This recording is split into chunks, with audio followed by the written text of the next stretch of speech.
ಅವಳ ನೆನಪು ಅಂದರೆ ಅವಳು ನಮ್ಮ ಬಿಟ್ಟೋಗಿದ್ದಾಳೆ ಅಂತಲೇ ಅರ್ಥ.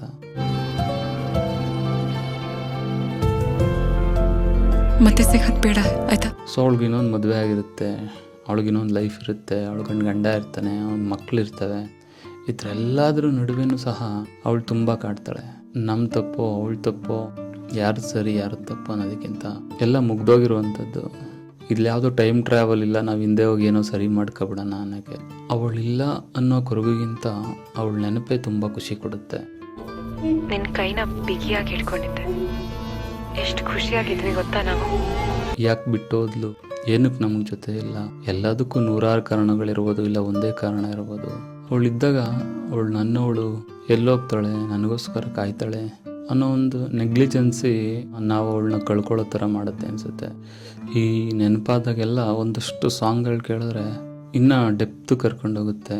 ಅವಳೆಂದರೆ ಮನದಾಳದ ಕೊನೆಯಾಸೆಯಂತೆ, ಅವಳಿಲ್ಲದ ಕಡು ಹುಣ್ಣಿಮೆ ಸುಡುಗಾಡಿನಂತೆ.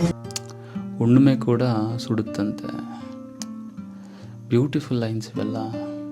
ನಿಮ್ಮ ಹುಡುಗಿ ಏನಾದ್ರು ಕೈ ಕೊಟ್ಟೋದ್ಮೇಲೆ ಒಂದಷ್ಟು ಫೀಲಿಂಗ್ ಸಾಂಗ್ಗಳು ಕೇಳಿ, ಆ ನೋವು ಕೊಡುತ್ತಲ್ಲ ಅದೊಂದು ಫೀಲ್, ಅದು ಯಾರು ಕೊಡೋಕ್ಕಾಗಲ್ಲ. 90s ಲವ್ ಸ್ಟೋರಿಗಳಿಂದ ಮ್ಯಾಕ್ಸಿಮಮ್ ಒನ್ ಸೈಡ್ ಲವ್ ಸ್ಟೋರಿಗಳಿರ್ತಿತ್ತು. ಈಗಿನವ್ರಿಗೆ ಪ್ರೀತಿಯ ಅರ್ಥ ಅಷ್ಟು ಗೊತ್ತಿರಲ್ಲ.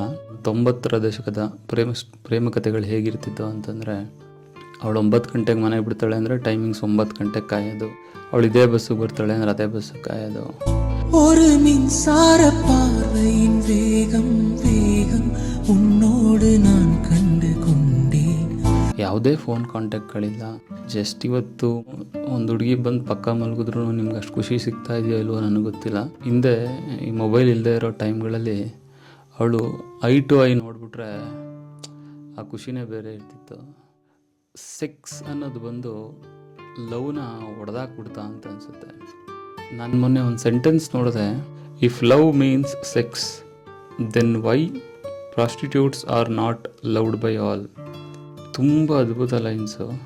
ಪ್ರೀತಿನೇ ಸೆಕ್ಸು ಅನ್ನೋ ಥರ ಆಗಿದ್ರೆ ಎಲ್ಲ ಪ್ರಾಸ್ಟಿಟ್ಯೂಟ್ಗಳು ಅವ್ರ ಕಸ್ಟಮರ್ನ ಲವ್ ಮಾಡಬೇಕಿತ್ತು ಅಲ್ವ ಅನ್ನೋ ಥರ. ಅದ್ಭುತ ಲೈನ್ಸ್ ಅಲ್ಲ. ಒಂದು ಲೆಕ್ಕದ ಪ್ರಕಾರ ಈಗಿನ ಜನ್ರೇಷನ್ ತುಂಬ ಬೆಸ್ಟು ಅನಿಸುತ್ತೆ ವಿಚಾರಗಳಲ್ಲಿ. ಫಕ್ ಆ್ಯಂಡ್ ಫರ್ಗೆಟ್, ಜಸ್ಟ್ ಅಷ್ಟೇ. ಈ 90s ಜನ್ರೇಷನ್ ಮುಟ್ಟೂ ಇರಲ್ಲ. ಅವಳು ನೋಡ್ಕೊಂಡು ಅವಳು ನತ್ತಿರ್ತಾರಲ್ಲ, ಆ ನೆನಪಲ್ಲೇ ಸತ್ತೋಗಿರ್ತಾರೆ.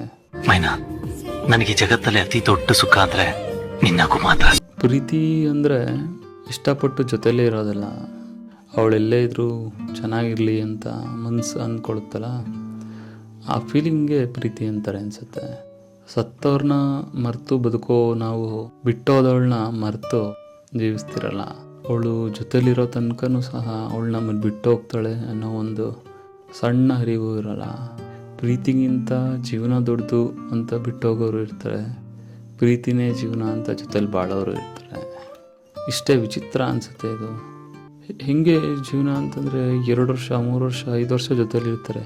ನೀನು ನನಗೆ ಅಡ್ಜಸ್ಟ್ ಆಗ್ತಾಯಿಲ್ಲ ಅಂದ್ಬಿಟ್ಟು ಯಾರೋ ಒಂದು 2 ತಿಂಗಳಲ್ಲಿ ಪರಿಚಯ ಆದ ಹೊಸ ಸಂಬಂಧದ ಜೊತೆ ಹೊರಟೋಗ್ತಾರೆ. 2 ತಿಂಗಳಲ್ಲಿ ಅವನು ನನಗೆ ಅಡ್ಜಸ್ಟ್ ಆಗ್ಬಿಟ್ಟಿರ್ತಾನ, 2 ತಿಂಗಳಲ್ಲಿ ಅವನು ಅಂದ್ಕೊಂಡಿರ್ತಾನ. ನಿನ್ನ ನೆನಪಾದಾಗೆಲ್ಲ ಫೈನಲಿ ಅನ್ಸೋದು ಖುಷಿಯಾಗಿರು, ಎಲ್ಲಾದರೂ ಇರು, ಖುಷಿಯಾಗಿರು.